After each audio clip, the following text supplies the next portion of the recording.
చూస్తున్నారు S8 news. S8 news కి స్వాగతం. ముందుగా ముఖ్యాంశాలు.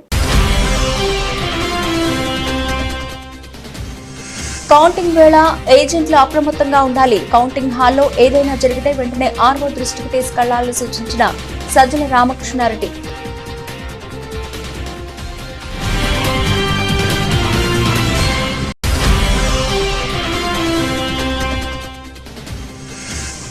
ఫోన్ ట్యాపింగ్ అంశంలో తనపై మంత్రి కోమటిరెడ్డి వ్యాఖ్యలకు స్పందించిన హరీష్ రావు, ఆరోపణలు నిరూపిస్తే ముక్కు నేలకేసి రాస్తానని సవాల్.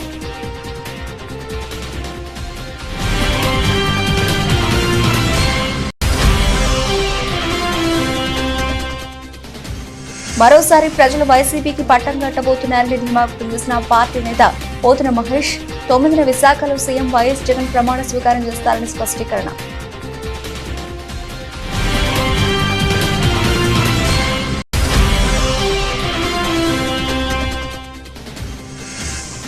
ఎమ్మెల్సీ కవిత కస్టడీ పొడిగించిన కోర్టు, జూలై 3 వరకు జైల్లోనే బీఆర్ఎస్ ఎమ్మెల్సీ.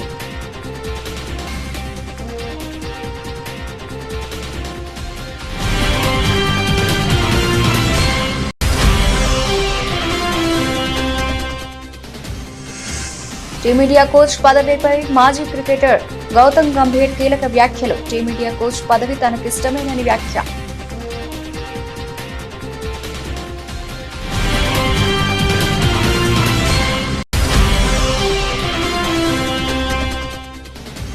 మార్కెట్లో ఎగ్జిట్ పోల్స్ జోష్, మోదీ 3.0 గెలుపు అంచనాలతో లాభాలు ట్రేడ్ అవుతున్న స్టాక్ మార్కెట్లు.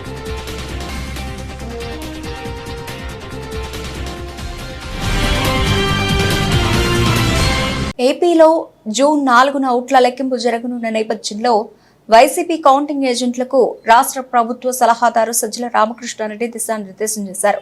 కౌంటింగ్ సమయంలో నిబంధనలకు వ్యతిరేకంగా ఏదైనా జరుగుతూ ఉంటే వెంటనే దాన్ని ఎత్తి చూపాలని, ఆర్ఓ దృష్టికి తీసుకెళ్లాలని సజ్జల స్పష్టం చేశారు. ఏదైనా జరుగుతున్నప్పుడు మౌనంగా ఉండి ఆ తర్వాత ఎన్ని చేసినా ఉపయోగం ఉండదని, కౌంటింగ్ హాల్లో తప్పు జరిగితే అక్కడికక్కడే అధికారులకు ఫిర్యాదు చేయాలని అన్నారు. అవసరమైతే ఎన్నికల సంఘం దృష్టికి కూడా తీసుకెళ్లాలని సూచించారు. కౌంటింగ్ ప్రక్రియలో అభ్యర్థుల కౌంటింగ్ ఏజెంట్లందరికీ సమాన ప్రాధాన్యత ఉంటుందని, ఎవరి బాధ్యత వాళ్లు సక్రమంగా నిర్వర్తిస్తే నిఖార్సైన ఫలితాలు బయటకు వస్తాయని, ఇది ప్రజాస్వామ్య స్ఫూర్తి అని తెలిపారు. ప్రజలు వేసిన ఓటుకు న్యాయం జరగాలంటే కౌంటింగ్ ఏజెంట్లు చిత్తశుద్ధితో పనిచేయాల్సిన అవసరం ఉందని సజ్జల పిలుపునిచ్చారు. సరైన సమయంలో మనం ఆ తర్వాత ఎన్నెన్నో లాభం లేదు. ఆ సమయంలోనే దాన్ని పాయింట్ రైజ్ చేసి ఆర్ఓ దృష్టికి కానీ తర్వాత కమిషన్ దృష్టికి అవసరమైతే పైకి ఎస్కలేట్ చేసి తీసుకెళ్ళడం అనేది ఎంత అవసరం. దానికంటే ముఖ్యంగా ఈ కౌంటింగ్ ప్రక్రియలో కౌంటింగ్ ఏజెంట్లు అనే వాళ్లకు equal importance, almost equal importance ఉంది.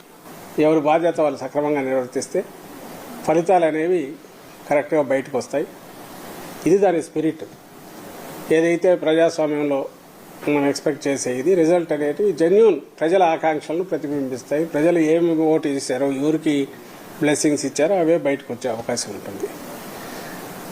అయితే పోటీ ఇంత తీవ్ర స్థాయిలో ఉన్నప్పుడు, అందులోనూ మన రాష్ట్రంలో ఇప్పుడున్న పరిస్థితుల్లో ప్రత్యర్థులు ఏ రకమైన దీనికైనా పోయి ఎలాంటి కుట్రలకైనా పాల్పడి వాళ్ళ దీనికి తగినట్టు మలుచుకోవడానికి వ్యవస్థల్లో కూడా చొరబడి చేసే అలవాటు ఉన్న ప్రత్యర్థులు మనం ఇక్కడ ఎదుర్కొంటున్న నేపథ్యంలో వాతావరణం కూడా కొంచెం ఇదిగా ఉన్నందువల్ల మనం మోర్ అలర్ట్గా ఉండాలని చెప్తున్నాం. ఫోన్ ట్యాపింగ్ వ్యవహారంలో మంత్రి కోమటిరెడ్డి తనపై తీవ్ర ఆరోపణలు చేయడం పట్ల బీఆర్ఎస్ నేత హరీష్ రావు తీవ్రంగా స్పందించారు. కోమటిరెడ్డి వ్యాఖ్యలు చూస్తూ ఉంటే ఆయనకు మతి భ్రమించినట్టుగా అనిపిస్తోందని అన్నారు. వెంటనే వెళ్లి డాక్టర్కు చూపించుకుంటే మేలని వ్యంగ్యం ప్రదర్శించారు. నేను అమెరికా వెళ్లి రిటైర్డ్ అధికారి ప్రభాకర్ రావును కలిశానని ఆరోపిస్తున్నారు. ఇంతకంటే పెద్ద అబద్ధం ఉంటుందా? సీఎం, ఆయన మంత్రులు అబద్దాలతో ప్రభుత్వాన్ని నడుపుతున్నారనడానికి ఇదే నిదర్శనం. నేను ఫ్యామిలీతో కలిసి అమెరికా వెళ్లాను, అందులో అబద్ధమేమీ లేదు. కానీ ప్రభాకర్ రావును కలిశానని కోమటిరెడ్డి అంటున్నారు. కోమటిరెడ్డి తన ఆరోపణలు నిరూపించాలి. నేను ప్రభాకర్ రావును కలిసినట్టు నిరూపిస్తే హైదరాబాద్ లో అమరవీరుల స్తూపం ముందు ముక్కు నేలకేసి రాస్తాను. తన ఆరోపణలు నిరూపించుకోకపోతే మంత్రి కోమటిరెడ్డి బహిరంగ క్షమాపణ చెబుతారా అంటూ హరీష్ రావు సవాల్ విసిరారు. సీఎం వైఎస్ జగన్ 5 ఏళ్ల పాలనలో లబ్ధి పొందిన పేదలంతా మా పార్టీకి ఓటేశారని వైఎస్ఆర్సీపీ ప్రధాన కార్యదర్శి సజ్జల రామకృష్ణారెడ్డి అన్నారు. తుది ఫలితాలు కూడా ఎగ్జిట్ పోల్స్ కంటే ఎక్కువ సీట్లు వస్తాయని, స్థానిక సర్వే సంస్థలు మాత్రం వైఎస్ఆర్సీపీకి అనుకూలంగా ఇస్తే జాతీయ మీడియా సంస్థల ఎగ్జిట్ పోల్స్ అన్ని ఎన్డీఏ కోసం ఇచ్చి కన్ఫ్యూజ్ చేసే ప్రయత్నం చేశాయని అన్నారు. అంటే ఏటావాత మొత్తంగా చూస్తే ఈ ఎగ్జిట్ పోల్స్ ఎవరైతే సీరియస్గా అంటే ఇక్కడ స్టేట్ ఓరియంటేషన్తో మన రాష్ట్రం కానీ ఇక్కడ మాత్రమే ఫీల్డ్లో ఉండి ఇక్కడ రెప్యూటెడ్ సంస్థలుగా ఉన్న వాళ్ళు చేసిన వాటిలో పాజిటివ్ ట్రెండ్ అయితే కనిపిస్తుంది వైఎస్ఆర్ కాంగ్రెస్ పార్టీకి. ఇంకా ఢిల్లీలో కూర్చొని పార్లమెంట్ యాజ్ ఏ యూనిట్గా తీసుకొని 100-200 శాంపుల్స్ వాళ్ళు ఎక్కడెక్కడ ఫోన్ల మీద తీసుకుంటారో ఎట్లా అలాంటి వాటిలో కొంత బీజేపీకి అడ్వాంటేజ్ ఇవ్వాలనే ఒక ముందే టార్గెట్ పెట్టుకొని చేసినట్టు అనిపిస్తుంది. సో ఏది ఏమైనా ఇంకా 48 అవర్స్ మనకు ఈ టైంకు ఐ థింక్ ఎల్లుండి మొత్తం ఈవీఎంలన్నీ ఓపెన్ అయిపోయి ఉంటాయి. రిజల్ట్ కూడా ఆల్మోస్ట్ తెలిసిపోయి ఉంటుంది. పాయింట్ వచ్చి ఇక్కడ ఏదంటే మళ్ళీ ముందు నుంచి మేము చెప్తున్నదే మళ్ళీ చెప్తున్నాం. ఈ 5 ఏళ్లలో మా ప్రభుత్వం, జగన్మోహన్ రెడ్డి గారి ప్రభుత్వం, జగన్మోహన్ రెడ్డి గారు వ్యక్తిగతంగా ఆయన ఒక నాయకుడిగా ప్రజల్లోకి పార్టీని తీసుకెళ్లినంతగా కానీ లేదా ఒక కొత్త రకం విప్లవాత్మకమైన మార్పులు తీసుకురావడం కానీ వేటి ద్వారా అయితే పేదలందరూ కూడా బాగా లబ్ధి పొందారో ఆ లబ్ధితో ఆర్థికంగా వెసులుబాటే కాకుండా సాధికారత కూడా సాధించుకున్నారు. వాళ్ళందరూ ఖచ్చితంగా తమ ఆదరాభిమానాలు జగన్మోహన్ రెడ్డి గారికి, మా పార్టీకి చూపించారనేది ప్రస్ఫుటంగా ప్రతి మా ఎలక్షన్ క్యాంపెయిన్లో కానీ లేదా అంతకుముందు గడపకపోయినప్పుడు పార్టీకి వచ్చిన ఆదరణలో కానీ కనపడుతుంది. నిన్న వచ్చిన సర్వేలు కానీ వాటిలో చూస్తే మళ్ళీ మేము ఫీల్ అయ్యేది అయితే ఈ సర్వేల్లో ఏదైతే రియల్గా ఫీల్డ్లో జరిగిన వాటికంటే కూడా ఇంకా మరింత మెరుగైన, చాలా మెరుగైన రిజల్ట్స్ ఉండబోతున్నాయి. ల్యాండ్ స్లైడ్ ఇది ఉన్నా ఆశ్చర్యపోవాల్సిన అవసరం లేదు. ఎందుకంటే మరి సైలెంట్ ఓటు వేరే ఊర్ల నుంచి వచ్చిన వాళ్ళు అయినా కూడా హైదరాబాద్ కానీ బెంగళూరు కానీ ఎక్కడికైనా బతుకు తెరువు కోసం పోయిన వాళ్ళు అయినా ఎవరైతే జగన్మోహన్ రెడ్డి గారి వల్ల కంటిన్యూస్గా బెనిఫిట్ కావడమే కాదు, అదే కంటిన్యూస్గా బెనిఫిట్ కావడము, దానివల్ల వాళ్ళ ఫ్యామిలీస్ అన్ని బాగుపడడం, ఈయన ఉంటేనే మరింత మాకు మేలు జరుగుతుంది అని అనుకోవడం వల్లనే ఢిల్లీ లిక్కర్ పాలసీ స్కామ్ లో బీఆర్ఎస్ ఎమ్మెల్సీ కవిత కస్టడీని కోర్టు పొడిగించింది. జూలై 3 వరకు కస్టడీని పొడిగిస్తూ సోమవారం రోజ్ అవెన్యూ కోర్టు ఆదేశాలు జారీ చేసింది. ఆదివారంతో కవిత కస్టడీ ముగియడంతో సోమవారం ఆమెను పోలీసులు కోర్టులో హాజరుపరిచారు. భారీ భద్రత నడుమ కవితను కోర్టుకు తీసుకొచ్చారు. కోర్టు హాల్లో ఉన్న మీడియా ప్రతినిధులను చూస్తూ ఎమ్మెల్సీ కవిత జై తెలంగాణ, జై భారత్ అనే నినాదం చూస్తూ కోర్టు లోపలికి వెళ్లారు. కోర్టు హాల్లో చోటు చేసుకున్న ఈ సంఘటనకు సంబంధించిన వీడియో ప్రస్తుతం సోషల్ మీడియాలో వైరల్ గా మారింది.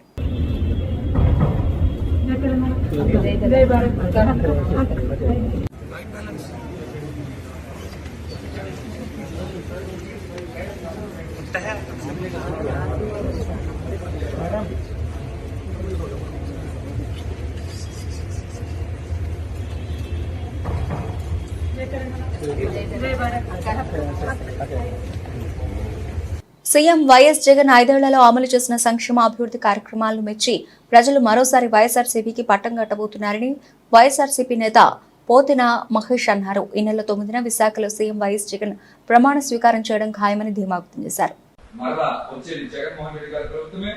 జగన్మోహన్ రెడ్డి గారు అందించిన సంక్షేమం, అభివృద్ధి ప్రజల గుండెల్లోకి చొచ్చుకెళ్ళి అవన్నీ కూడా ఈవీఎంలో ఓట్ల రూపంలో బయటపడతాయి. ఖచ్చితంగా 4వ తారీఖున జగన్మోహన్ రెడ్డి గారి ఫ్యాన్ ప్రపంచం ముందు కూటమి కుదేలు అవి తీరుతుంది. ఇది తథ్యం. జగన్మోహన్ రెడ్డి గారు మరొకసారి ముఖ్యమంత్రి అయి తీరుతారు. 9వ తారీఖున విశాఖపట్నంలో ముఖ్యమంత్రిగా ప్రమాణ స్వీకారం చేసి తీరుతారు. కూటమి ఏ విధంగా అయితే పగటి కళలు కంటుందో అది పగటి కళలుగానే మిగిలిపోతాయి. వాళ్ళు ఏదైతే కుట్రలతో, కుయుక్తులతో కూటమి కట్టి ఏదో రకంగా అధికారం సాధించాలనేటువంటి వారు చేసినటువంటి విఫల ప్రయత్నం ఎట్టి పరిస్థితుల్లో సానుకూలంగా రాదు, ఓడిపోతారు. జగన్మోహన్ రెడ్డి గారి చేతిలో చావు దెబ్బ తింటారని కూడా ఈ సందర్భంగా నేనైతే తెలియజేస్తాను. ముఖ్యంగా సర్వేలన్నీ కూడా జగన్మోహన్ రెడ్డి గారికి అనుకూలంగా, అంతకు మించినటువంటి ఫలితాలు వస్తాయని జగన్మోహన్ రెడ్డి గారు పోలింగ్ అయిన తర్వాత వెంటనే చెప్పారు. ఆయన ప్రజలకి కృతజ్ఞతలు తెలియజేశారు. మహిళలు పెద్ద ఎత్తున ఓటింగ్ చేస్తారని, కుటుంబాలు అండగా నిలబడ్డాయని, ఖచ్చితంగా ఫ్యాన్ ప్రబంధం సృష్టించి తీరుతుందని జగన్మోహన్ రెడ్డి గారు చెప్పారు. సర్వేలు కూడా అవే చెప్తా ఉన్నాయి. తినబోతా వచ్చింది. మరొక 36 గంటల్లో ఫ్యాన్ ప్రపంచం ఏంటో ఈ రాష్ట్రంలో అందరూ కూడా చూస్తారు. ముఖ్యమంత్రిగా జగన్మోహన్ రెడ్డి గారు ప్రమాణ స్వీకారం చేసి తీరుతారు. ఈ ఎన్నికల ఫలితాల తరువాత కొన్ని పార్టీలు తెలంగాణకే పరిమితమవడం తథ్యమని కూడా తెలియజేస్తాం. తెలంగాణ మాజీ మంత్రులు సిద్దిపేట శాసనసభ్యులు అసెంబ్లీ టైగర్ తన్నీరు హరీష్ రావు జన్మదినం సందర్భంగా గజ్వేల్ ప్రభుత్వ ఆసుపత్రి నందు మున్సిపల్ చైర్మన్ ఎన్సి రాజమౌళి గుప్తా ఆధ్వర్యంలో పండ్లు మరియు బ్రెడ్లను పంపిణీ చేయడం జరిగింది. ఈ సందర్భంగా వారు మాట్లాడుతూ మాజీ మంత్రి హరీష్ రావు జన్మదినం సందర్భంగా ప్రభుత్వ దవాఖానాలు రోగులకు పండ్లు బ్రెడ్ పంపిణీ చేయడం జరిగిందని, మాజీ మంత్రి హరీష్ రావు ప్రజల నాయకుడు అని అందరి మన్ననలు పొందుతూ మంచి గుర్తింపు తెచ్చుకున్న హరీష్ రావుకి గజ్వేల్ పట్టణం తరఫున మరియు గజ్వేల్ పాలకవర్గం తరఫున హార్దిక జన్మదిన శుభాకాంక్షలు తెలిపారు.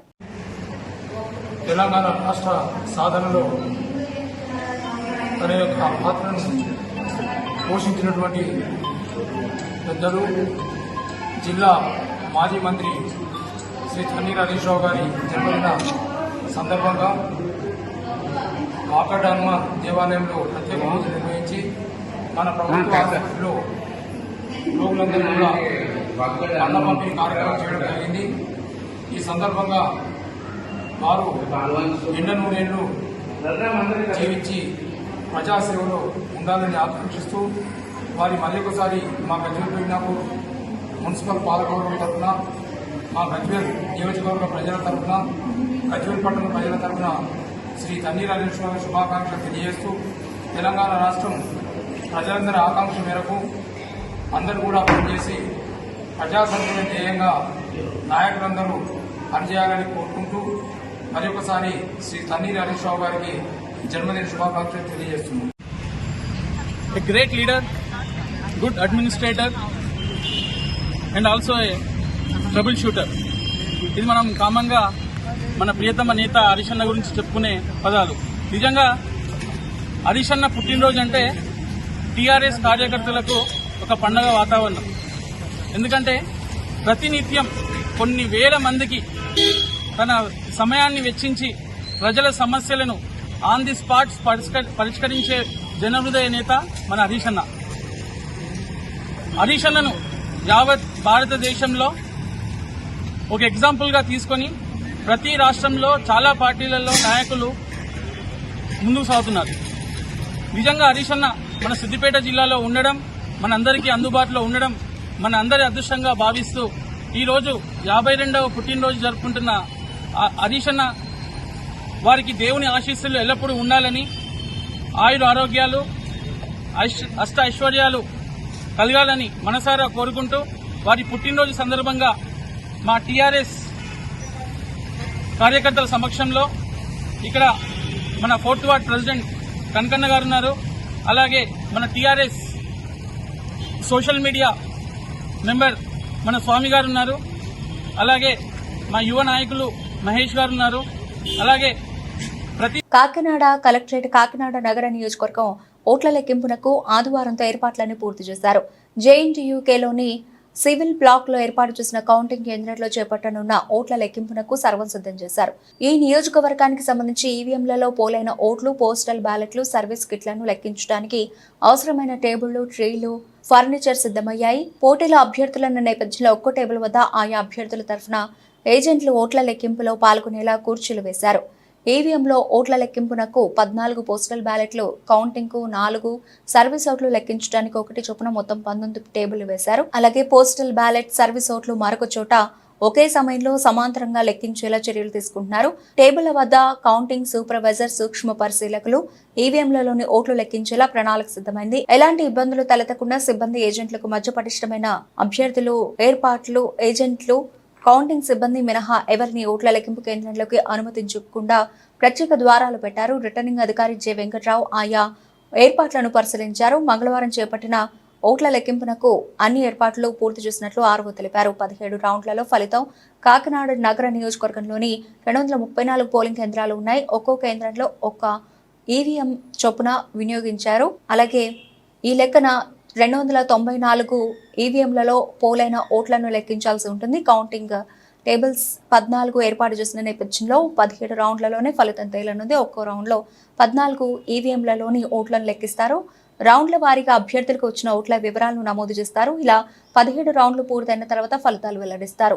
కాకినాడ నగర నియోజకవర్గంలో వినియోగించిన 234 ఈవీఎంలలో మొత్తం 171,356 ఓట్లు పోలయ్యాయి. ఎన్నికల్లో గెలుపోటములతో పని లేకుండా ప్రజాసేవయే పరమావధిగా 2 దశాబ్దాల పైబడి సమాజానికి అంకితభావంతో సేవలు అందిస్తున్న రాష్ట్రీయ ప్రజా కాంగ్రెస్ సెక్యులర్స్ మరో స్వాతంత్ర పోరాట స్ఫూర్తిదాయకులని వారికి నేడు అభినందన సర్కారాలు నిర్వహించుకోవడం ఎంతో ఆనందదాయకంగా ఉందని RPC senior secular Pendyala Kamaraju ఆనందాన్ని వ్యక్తపరిచారు. మొన్న జరిగిన ఎన్నికల ప్రచారంలో ఏ బలహీనతలకు తావు లేకుండా ప్రజాస్వామ్యబద్ధంగా కేవలం కరపత్రాన్ని అస్త్రంగా మలుచుకుని ఇంటింటికి సంప్రదాయక ప్రచారాన్ని సాగించిన ఆర్పీసీ సెక్యులర్స్ నిజమైన యుద్ధశూరులని, కిరాయి మనుషులతో కిరాయి మార్గాలను నమ్ముకొని ఎన్నికలను రాజకీయ వ్యాపారంగా మార్చిన నేటి వ్యాపార ప్రధాన రాజకీయ పక్షాలు సిగ్గుపడే విధంగా స్వచ్ఛందంగా ఎవరి ఖర్చులు వారే ఖర్చు చేసుకుంటూ పార్టీ సిద్ధాంతాలను ప్రజల ముందుకు తీసుకెళ్లిన ఆర్పీసీ వారియర్స్ ను చూస్తూ ఉంటే ఎంతో గర్వంగా ఉందని, వ్యాపార పార్టీలన్నీ ఆర్థిక దోపిడీలో బిజీగా ఉండడం ఖాయమని ఆర్పీసీ అధ్యక్షులు మేడా శ్రీనివాస్ ఈ సందర్భంగా గుర్తు చేశారు. సమాజంలో రాష్ట్రీయ ప్రజా కాంగ్రెస్ పార్టీ సెక్యులర్ అని చెప్పుకోవడానికి ఎంతో గర్వపడేటటువంటి ఒక స్థానాన్ని రాష్ట్రీయ ప్రజా కాంగ్రెస్ పార్టీ ఈరోజు సంపాదించుకుంది. ఎందుకంటే మిగతా ఏ రాజకీయ పార్టీ అయినా సరే రాష్ట్రీయ ప్రజా కాంగ్రెస్ పార్టీ సెక్యులర్ ముందు అసలు ఏ విధమైన అర్హత లేనటువంటి వాళ్ళందరూ వాళ్ళు అని ఈరోజు గర్వంగా చెప్తున్నారు. ఎందుకంటే ఏదైనా ప్రజల పక్షాన సామాజిక దృక్పథంతో ఈరోజు ఎన్నికల పర్వాన్ని ముందుకు నడిపించాం. దురదృష్టవశాత్తు ఎన్నికల సంఘం కూడా పూర్తిగా పొల్యూట్ అయిపోయింది అనుకోండి. ఎన్నికల విధి విధానాలే సక్రమంగా జరగలేదు. ఇలాంటి పరిస్థితుల్లో ఈరోజు ఒక సామాజిక సాంప్రదాయకమైనటువంటి ప్రచారాన్ని ముందుకు తీసుకెళ్లి కరపత్రాన్ని అస్త్రంగా మలుచుకొని ఈరోజు రాష్ట్రీయ ప్రజా కాంగ్రెస్ పార్టీ కార్యకర్తలను కూడా ఈ రాజమండ్రిలో ప్రతి నలుమూలలో కూడా ప్రతి ఇంటిని టచ్ చేసి మాకు ఓటు వేయండి అని చెప్పి అందరినీ అభ్యర్థించారు. అలాగే ఈ రాజమండ్రికి ఏదైతే అవసరమో ఆ లక్ష్య సాధనగా ఈరోజు మేము ఒక కరపత్రాన్ని ఒక మేనిఫెస్టోను రూపొందించి ఈ రాజమండ్రిలో ఓటుని అభ్యర్థించడం జరిగింది.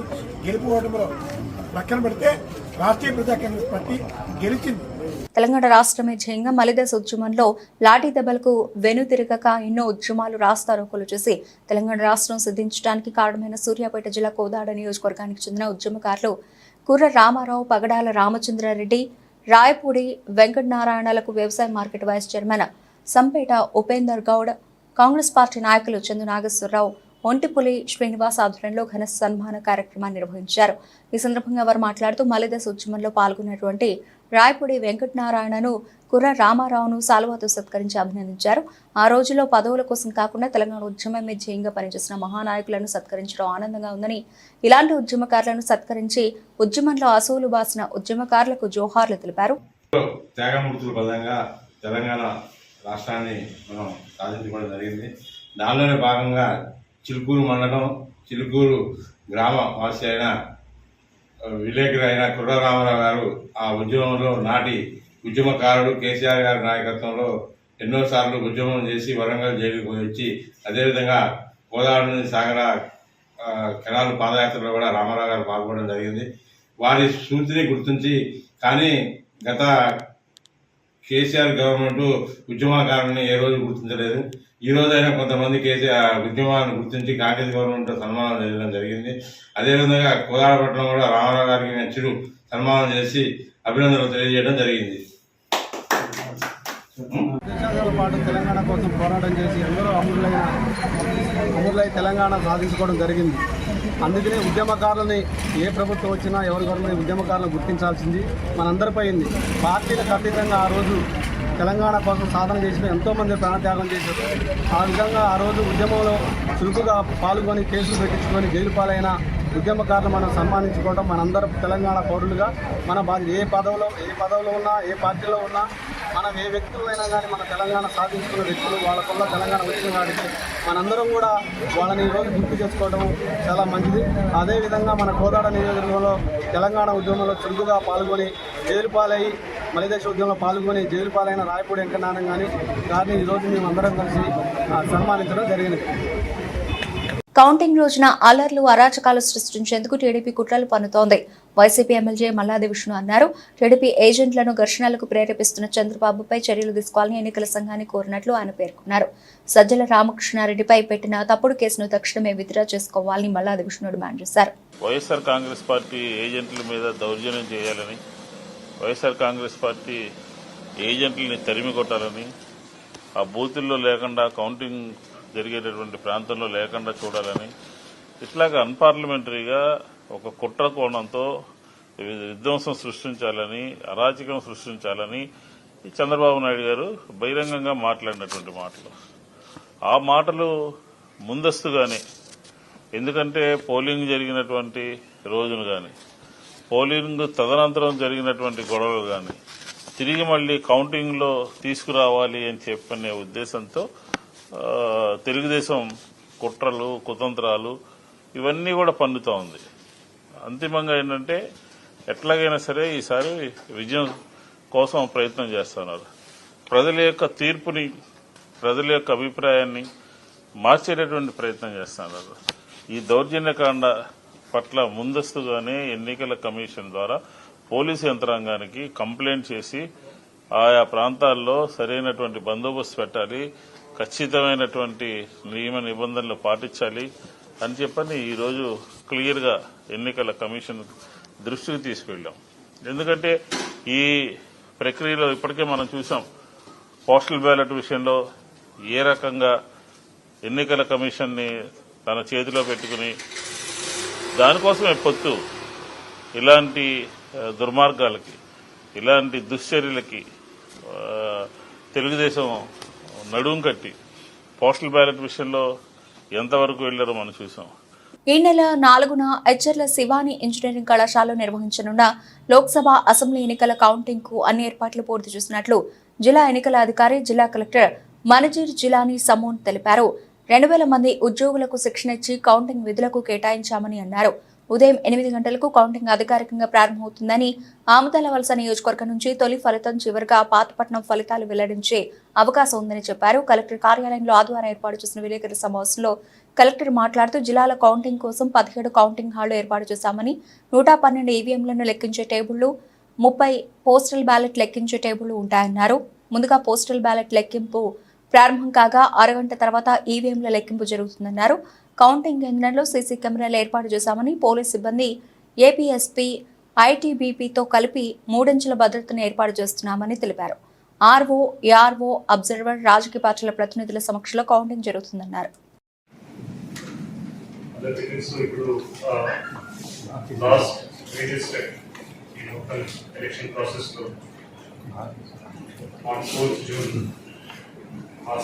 మొదలవుతున్నది. సో మార్నింగ్ 8 o'clock నుంచి ఆల్ కౌంటింగ్ ఈవెంట్ సంబంధించిన కావచ్చు, అదేవిధంగా పోస్టల్ బ్యాలెట్ సంబంధించిన కావచ్చు, మొత్తం ఆల్ కాన్స్టిట్యున్సీ సంబంధించిన, అదేవిధంగా శ్రీకాకుళం పార్లమెంటరీ కాన్స్టిట్యున్సీ సంబంధించిన కూడా అక్కడే కౌంటింగ్ అవుతున్నది. సో కౌంటింగ్ కోసం ఆల్ అరేంజ్మెంట్స్ ఆల్రెడీ పూర్తి చేయడం జరిగింది. So separate counting hall AC కోసం, అదేవిధంగా separate counting hall assembly segment, parliament సంబంధించిన సెగ్మెంట్ కోసం కూడా పెట్టడం జరిగింది. దాంతోపాటు పోస్టల్ బ్యాలెట్ కోసం పార్లమెంట్ సంబంధించిన ఇంకొక హాల్ సెపరేట్ గా పెట్టడం జరిగింది. ఎందుకంటే జిల్లాలో నంబర్ ఆఫ్ పోస్టల్ బ్యాలెట్స్ చాలా ఎక్కువ ఉన్నాయి, మాకు టోటల్ నంబర్ కూడా చాలా ఎక్కువ ఉంది complete all the districts. Separate hall దానికోసం పెట్టడం జరిగింది. సో టోటల్ 86 కంటెస్టింగ్ క్యాండిడేట్స్ మన జిల్లాలో ఉన్నారు.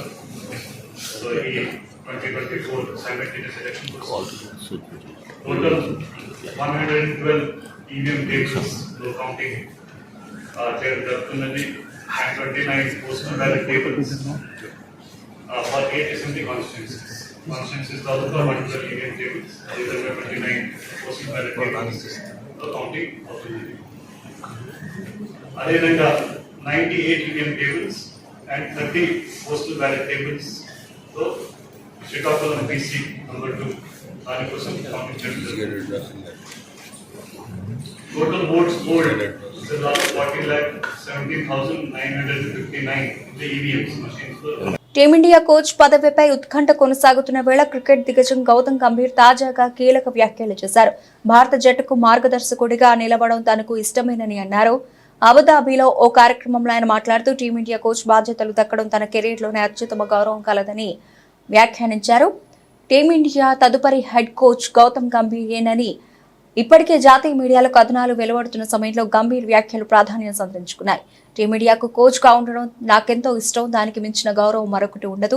కోచ్ బాధ్యతలంటే 140 కోట్ల మందికి ప్రాతినిధ్యం వహించడం, ఇంతకంటే పెద్ద గౌరవం మరొకటి ఉంటుందా అని గంభీర్ అన్నారు. భారత విజయానికి యావత్ టీం కలిసికట్టుగా కష్టపడాలని గౌతమ్ అభిప్రాయపడ్డారు. ప్రధానమంత్రి నరేంద్ర మోదీ నేతృత్వంలో 3సారి ఎన్డీఏ సర్కార్ అధికారంలోకి వస్తుందని ఎగ్జిట్ పోల్స్ అంచనా వేసిన తర్వాత సోమవారం స్టాక్ మార్కెట్లు లాభాలతో ప్రారంభమయ్యాయి. మౌలిక సదుపాయాలు, క్యాపిటల్ గూడ్స్ తయారీ రంగ షేర్లు లాభాలు ట్రేడ్ అవుతున్నాయి. ఉదయం 7:05 నిఫ్టీ 23,353 పాయింట్ల వద్ద ప్రారంభమైంది. శుక్రవారం మార్కెట్లు ముగిసే సమయానికి నిఫ్టీ 22,530.70 వద్ద ఉంది. గత వారం నిఫ్టీ 50, S&P, BSE, సెన్సెక్స్ 2% చొప్పున పడిపోయాయి. శనివారం విడుదలైన ఎగ్జిట్ పోల్స్ 543 మంది సభ్యుల లోక్సభలో బీజేపీ నేతృత్వంలోని నేషనల్ డెమోక్రటిక్ అలయన్స్ 3/2 మెజారిటీని పొందవచ్చని అంచనా వేశాయి. బులెటిన్ ముగించే ముందు హెడ్లైన్స్ మరోసారి. కౌంటింగ్ వేళ ఏజెంట్లు అప్రమత్తంగా ఉండాలి. కౌంటింగ్ హాల్లో ఏదైనా జరిగితే వెంటనే ఆర్ఓ దృష్టికి తీసుకెళ్లాలని సూచించిన సజ్జల రామకృష్ణారెడ్డి.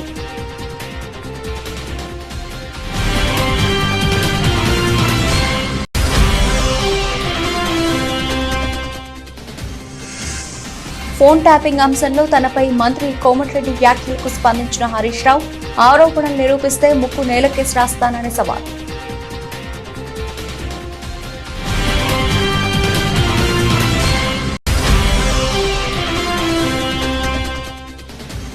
మరోసారి ప్రజలు వైసీపీకి పట్టం కట్టబోతున్నారని ధీమా వ్యక్తం చేసిన పార్టీ నేత పోతున మహేష్, 9న విశాఖలో సీఎం వైఎస్ జగన్ ప్రమాణ స్వీకారం చేస్తారని స్పష్టీకరణ.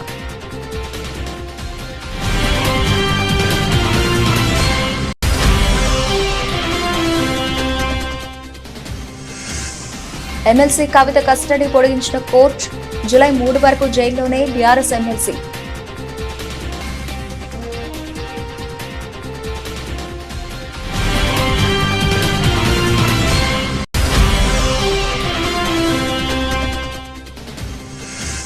టీమిండియా కోచ్ పదవిపై మాజీ క్రికెటర్ గౌతమ్ గంభీర్ కీలక వ్యాఖ్యలు. టీమిండియా కోచ్ పదవి తనకిష్టమేనని వ్యాఖ్య.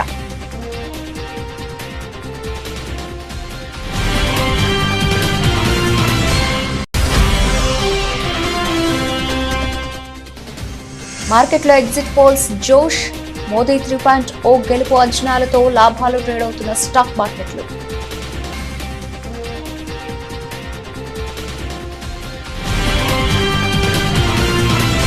ఇది ఇప్పటివరకు నబిల్చిన అప్డేట్స్. మరిన్ని అప్డేట్స్ తో మళ్ళీ కలుద్దాం. అంతవరకు సెలవు, నమస్తే.